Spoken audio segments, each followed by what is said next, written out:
Good morning, everybody. Welcome on in. So, I got a good question here from the Discord. So, if you want to join that and you want to ask me something a little bit more informally or start a conversation that results in a video, by all means, y'all can check that out. I'll put the link in the description. It's also on my channel. So, hey, Bull, you mentioned riding the newly opened rail stops on the Honolulu Skyline. So, that's the rail system here. Would I had posted originally, I posted an article in there about them potentially expanding it to Ala Moana, and I got asked, so was the rail a good decision? Uh, should we hope people ride it now?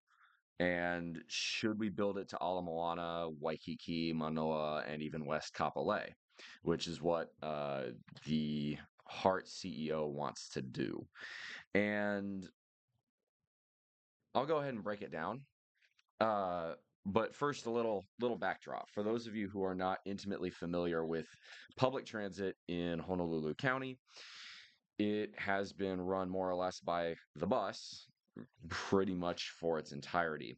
There was talk of building a rail system for the city of Honolulu as far back as the 1960s under Neil Blaisdell.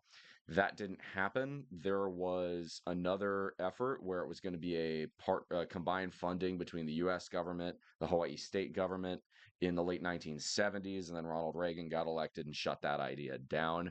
I think the three cities that ended up getting it from that era were San Francisco, which is why they have the BART, Atlanta, which is why they have MARTA, um, and I forget, I think there was a third one somewhere in there. Oh, DC. That's why they have the DC Metro, which of those three systems, I think the Metro is the best. The BART system isn't bad, but it's unsafe. There are way too many drug addicts and tweakers on there. San Francisco is just completely abandoned the idea of, letting the cops do their job. But that's a totally different conversation. Uh, I don't. Why are you the way you are, San Francisco? Um, but Honolulu, as a result, did not get rail in the 70s or the 80s either. So it happened. It stayed sort of this idea until the late 2000s, where after a vote and a lot of controversy, they actually started beginning a rail project.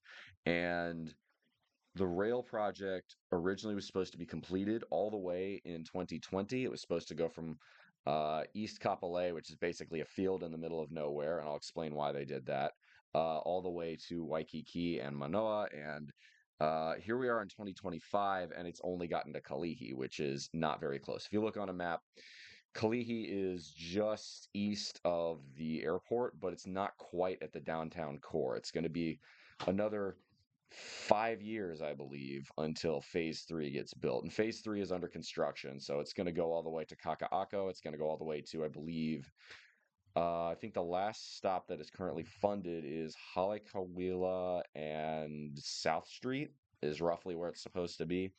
And there's going to be six more stops in the meantime. There's going to be the one that they opened phase one that went just to Aloha Stadium from East Kapolei in 2023. A couple weeks, actually like 10 days ago, they opened the next four stops, which is Makalapa at Joint Base Pearl Harbor Hickam.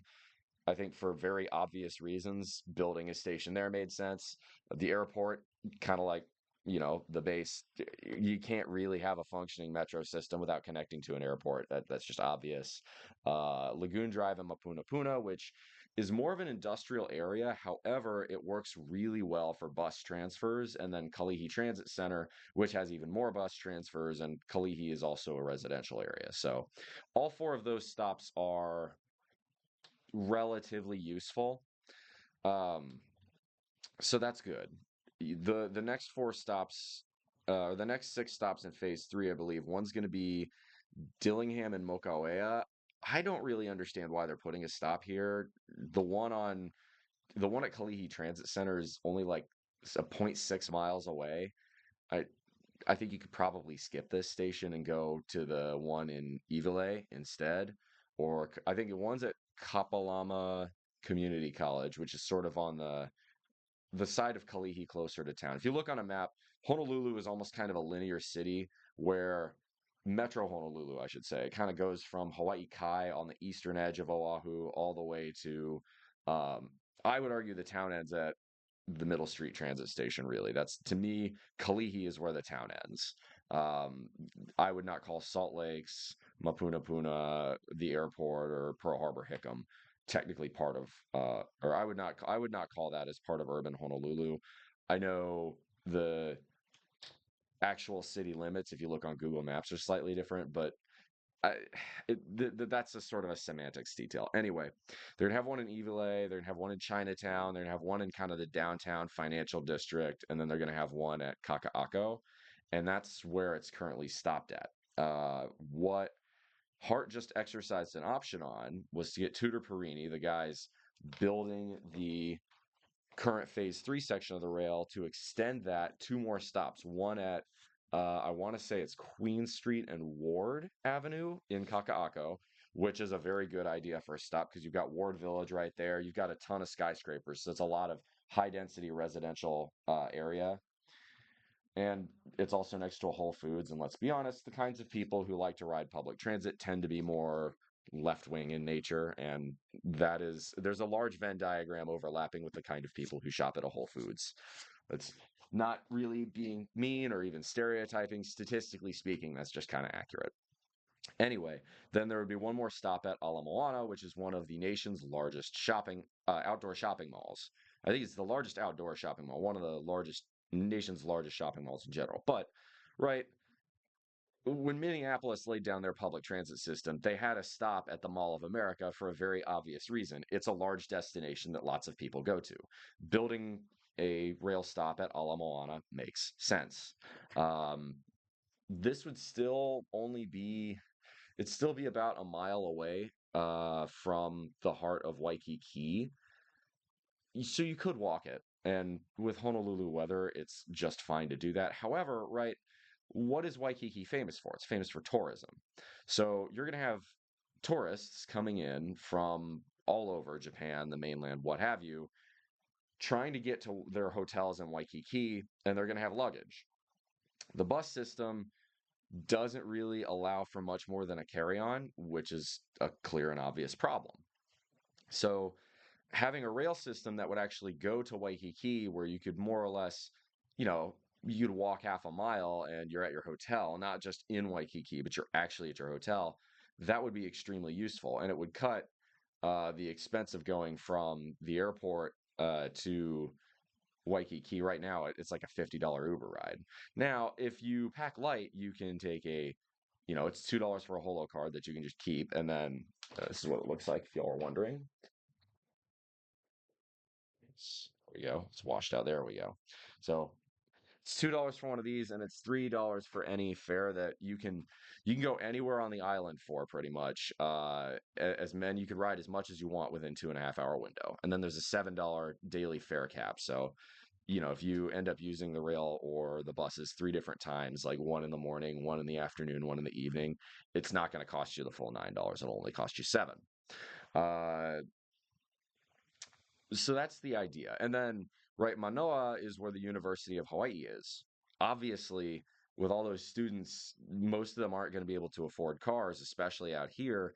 So the use case for uh, rail transit is very good there. However, with students, right, they're going to pack a little bit lighter, so you can run a bus line from the existing rail stops to Manoa, and it'll still get there pretty quick, which is what, to its credit, the city of Honolulu has chosen to do.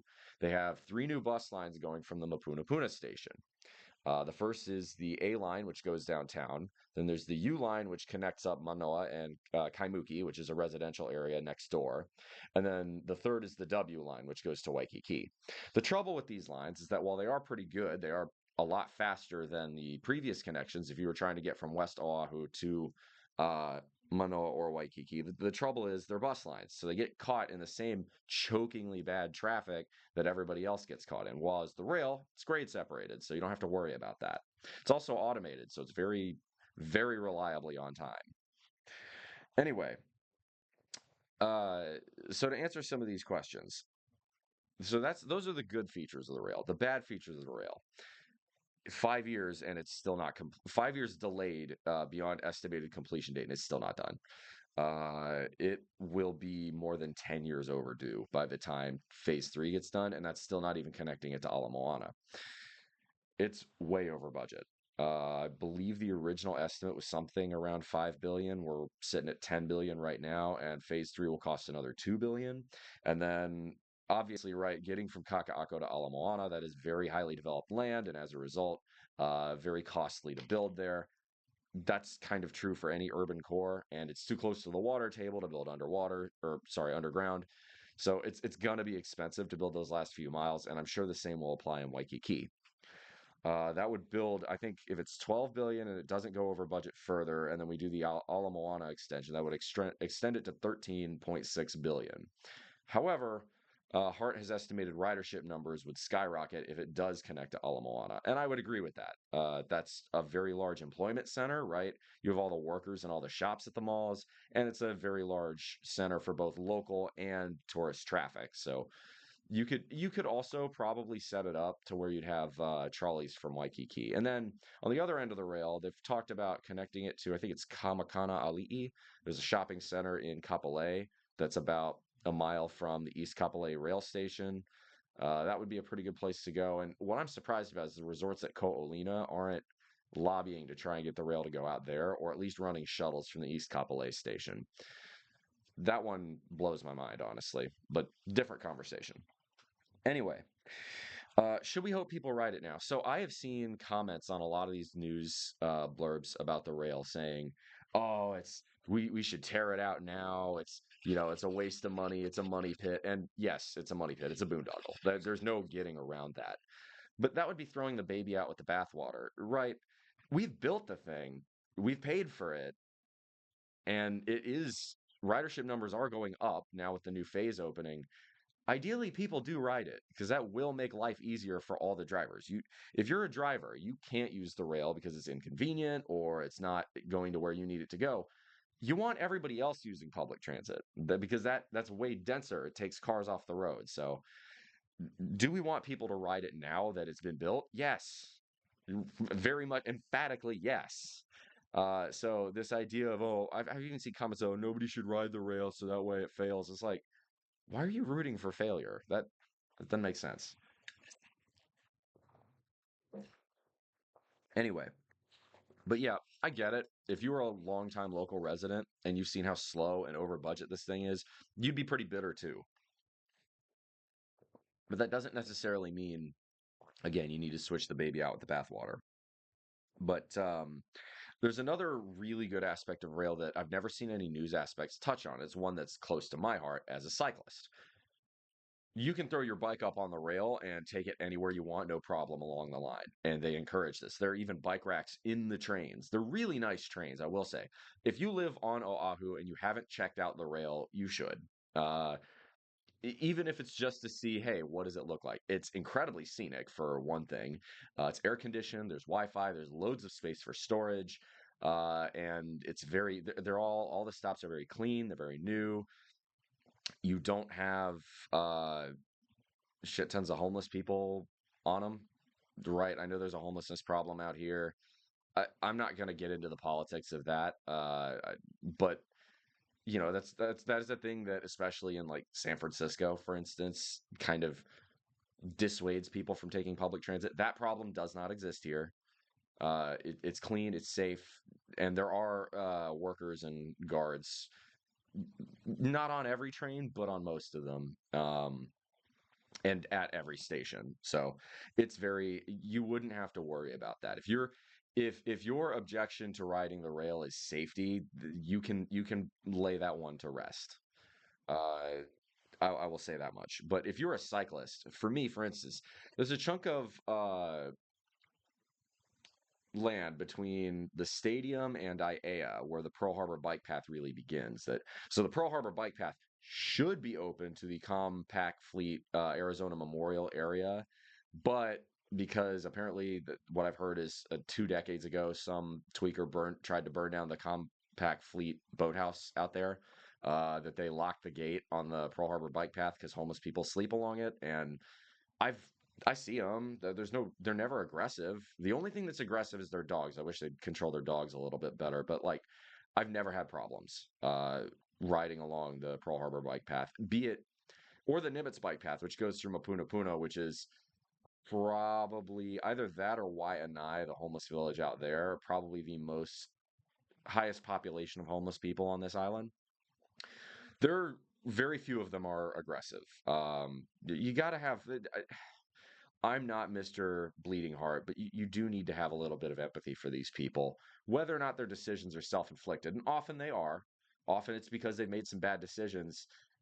Ultimately, we are all humans. We are all trying to get by. So, you know, biking by them, they're not right. If they were going to come after you because they thought you had money, why would they go after the person on a bicycle? They're going to go after somebody in a car because they assume the person that's in the car has more money, just logically speaking. Anyway, um, yeah, so that part in between the stadium and Aiea, you have to ride on the Kamehameha to get over there on a bike, and that's kind of sketchy. I mean, I can do it because I can put out a lot of power and ride at 30 miles an hour, sort of as a burst for a little while there. Uh, but I get a lot of people can't do that and don't want to do that, and that's fair. So that's one where you could ride on the sidewalk, but that's not ideal. But you could also just uh, board the rail at the stadium stop, hop on it, get off at the Pearl Ridge stop. I think it's Kalawao. And then continue your journey on the Pearl Harbor bike path over there, which did get an incomplete but still very nice upgrade recently. They repaved part of it. I don't know why they only repaved part of it. They needed to do the whole thing. Stupid, but whatever. Um, but yeah, that's a huge one. If you're a cyclist, and we should encourage cycling as much as possible, it's the highest return on investment possible of any transit mode, and it's not even close.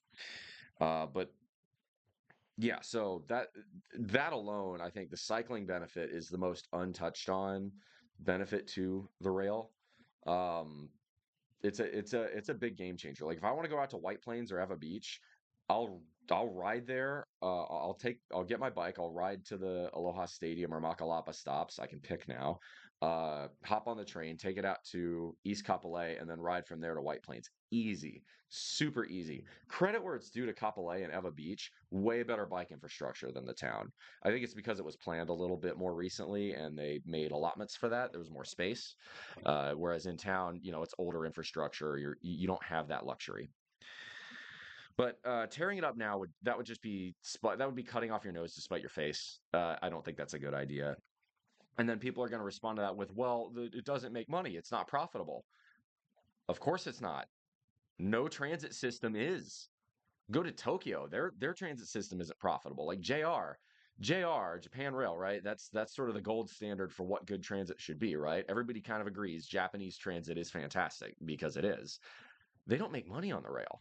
They make money on all the items, all the land areas, the shopping malls, the convenience stores, all that stuff around their stations. That's what rail brings. It brings a lot of people to one connection node, and then you can get a lot of economic value from there. That's sort of the thing, right?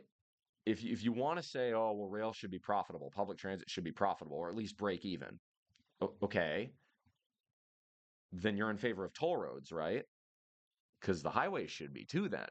You're in favor of putting a big old toll on H3 and H1 and Like and Polly and Nimitz and Farrington? Oh, you're not? Huh. Sounds like a little bit of a double standard there now, doesn't it? No. Public transit is not supposed to make money.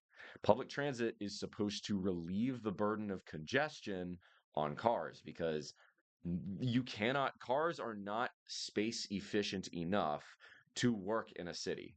Any city, even the most sprawling city of them all, Houston, Texas, It's entirely car dependent, and it still has traffic. Again, go look at the Katy Freeway, 16 lanes, and it still gets clogged up. There's just You can't just build one more lane, right? Building more lanes to relieve traffic is like trying to cure obesity by buying bigger pants. It doesn't work. Uh, so the idea that the rail needs to be profitable or Amtrak needs to be profitable, that one kind of falls flat to me. Now, should it be a complete money drain? No. I mean, you should still probably charge fair, but it, again, the economic benefits of public transit are immense compared to highway infrastructure. So, the final question is, should we continue to invest and build it? It's eye-wateringly expensive. There's no getting around that. However, the ridership increases for Ala Moana alone probably justify building it there. The same for the Kaka'ako stop we'd pick up along the way. That's some of the densest areas in Honolulu. That is also some of the wealthiest parts of Honolulu. And why does that matter? I don't want to get on a class warfare screed. However, these wealthy people, right? There's a in Switzerland, there's a saying, right? The quality of a country's infrastructure is not judged based on how the wealthy, what cars the wealthy drive. It's based on whether or not the wealthy take public transit. If you have good enough infrastructure, the uber rich are going to start using the trains just like they do in Japan and like they do in Switzerland. Well, Kakako is a very wealthy place. In general, it's a lot of really nice high rise housing over there. Well, if you can get them to use public transit for the majority of their applications, those are definitely cars you are taking off the road because they're wealthy enough to afford cars, right? They're not working class people who use public transit because they can't afford another option, right? I'm aware that there are some people saying, oh well, these next four rail stops, they're just going to cannibalize public transit ridership from what used to be the old Route 20 on the bus. I think to a degree that's true. I don't think for the next four stops because you've got the airport and the base. I don't think that's necessarily the case. Oh, and by the way, there are two bus shuttles that take you from the Makalapa station, PH8, which takes you to the shipyard in Pearl Harbor, and 331, which takes you to Hickam. If you are a base worker and you live anywhere near a rail stop, you now have no reason to drive to work. For the love of God, please stop doing that. I mean, the parking situation at Pearl and Hickam is horrendous. And you're going to spend more time if you say, "Oh, it's still faster to drive." Yeah, it might be faster to drive, but then you're going to wait at you're going to wait at the gate to get in, and then you're going to spend another 15 minutes trying to find parking, unless you get there really early. In which case, are you really helping yourself? Because then you're depriving yourself of sleep. Anyway, uh, it doesn't it doesn't add up to me. So with uh, with building it to Ala Moana, I lean on yes. Is it going to be expensive and doesn't mean we have to keep the hotel tax increase for a while longer? Probably. I mean, it's a lot smaller of a section than phase three, so it shouldn't take 6 years, especially if design work is already being done now. I would think maybe one or two. And I think momentum as more people hopefully ride phase two and then see phase three going up, I think momentum for it will change to be a bit more positive. I can't blame anyone for being negative on the rail, especially after how bad the first phase went. And why it was botched up. And let me address something on the first phase because I've seen this a lot, and it took me a while to figure out the answer because I was wondering too, why'd they start it in the middle of a field in nowhere? Well, right, with any major infrastructure project, there are going to be mistakes. Where's it going to be easier to fix mistakes? In the heart of downtown or out in a field? And furthermore, you need a rail yard to do maintenance on the trains. Where would you put that in downtown Honolulu? They talked about putting it right next to the water on one of the docks in Honolulu's already overstuffed ports. And that would work, but then you're going to have to worry about a lot more corrosion because it's right on the water, all that salt water. And then what's more is you're not going to have it still wouldn't be nearly as much space. So it would be harder to get maintenance done. Not to mention, again, you'd probably have made mistakes in building the facility that would cause even worse budget runs. So that's why there's a stop at Leeward Community College out kind of in between Pearl City and Waipahu. That's where the rail yard is. So I understand why it was done that way. I understand why it would piss people off that it was done that way. I'm and they blame COVID and the rise in materials costs, which is a factor. And if you care about costs of living out here, we need to get the Jones Act repealed, y'all. That one is distinctly unfair to the great states of Hawaii and Alaska and Guam and Puerto Rico. While we're at it, um, shout out Puerto Rico. I like them. They're cool. Um, but yeah, if you want if you want to build a transit system, there's always going to be teething problems, right? This is fully automated. No other system in the United States comes close to the level of automation that has been achieved here, which means long term it's going to have lower operating costs. It's state of the art. It is for all of its flaws, and there are plenty where you say, okay, this could have been done cheaper. There is a really nice quality to riding it. You go to the stations, there are a lot of like even in the concrete pillars there are uh inscribed in the pillars there's art, and it tells the mo'olelo of the land, right? It tells about, for instance, if you go to the stadium station, it's going to talk about the halava ahupua'a. I hope Hawaiians, if any Kanaka watch this, please by all means correct my pronunciation. I'm trying to learn. It's Olelo Hawaii is not an easy language to learn, but that is the Ahupua'a, or the ancient land division, where the stadium station is. And it talks about, you know, in uh, old time Hawaii, pre contact Hawaii, you would have uh, these land divisions where the idea was to equally divide resources among each group of people. So from Mauka to Makai, right? From mountains. So each Ahupua'a goes up into the mountains. Is kind of centered around a stream or a river shed. So you would have mountains, then you would have the foothills, and you would have sort of some flatlands where you might have taro fields, or you might have some other form of agriculture. And then you have a waterfront where typically, but not always, there would be a fish pond. Speaking of incredible engineering, um, I don't think people appreciate how good, and according to some Hawaiian scholars, they say it's part of the Menehune. I'm not going to claim to know exactly what the details are there, but assuming it was the ancient Hawaiians or native Hawaiians that built the fish ponds, that is an incredible bit of engineering ingenuity, and there is something we ought to learn from that. Frankly, it'd be really cool to see the fish ponds like that come back, because that would help make this entire state a little bit more sustainable in terms of food supply, which is important.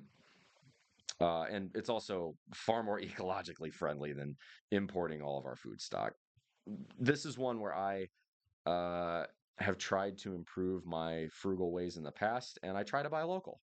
I don't always buy local, I'll grant, like, sometimes I can't. If I want Greek yogurt, well, I'm not getting that here. And Greek yogurt is a super good way to have protein intake.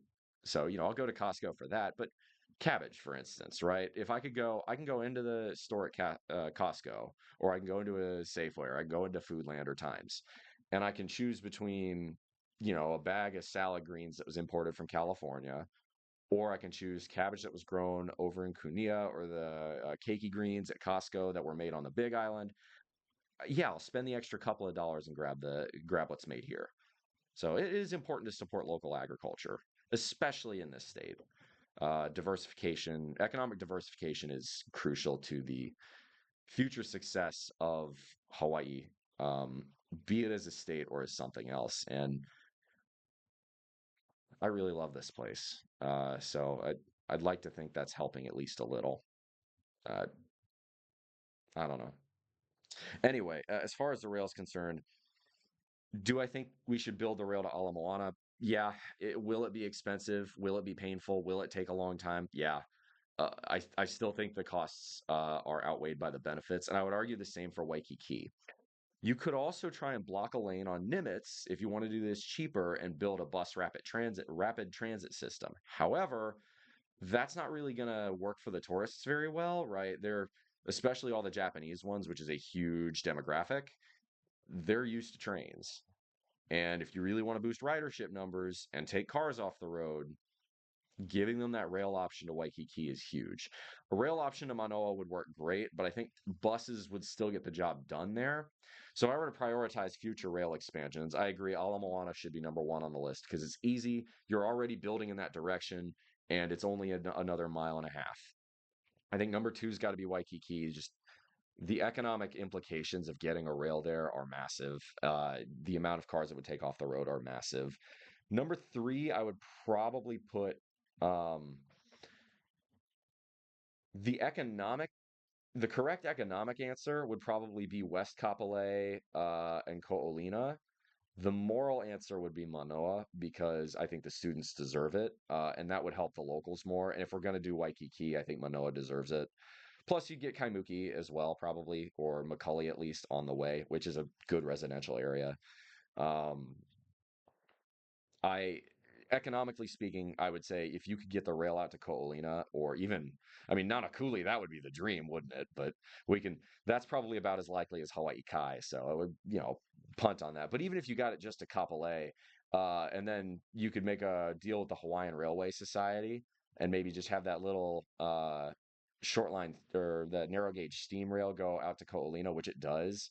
That would work pretty well to get the tourists off of cars and give them a way to get to and from the airport. And the reason I say I'm kind of big on getting tourists out of cars is because it makes right if you live in Mililani or if you live in Kaneohe, the rail is not immediately useful to you. But if you can get all those tourists out of the cars, it makes your commute from Mililani or Kaneohe a lot more bearable. So that's sort of why I would justify it that way.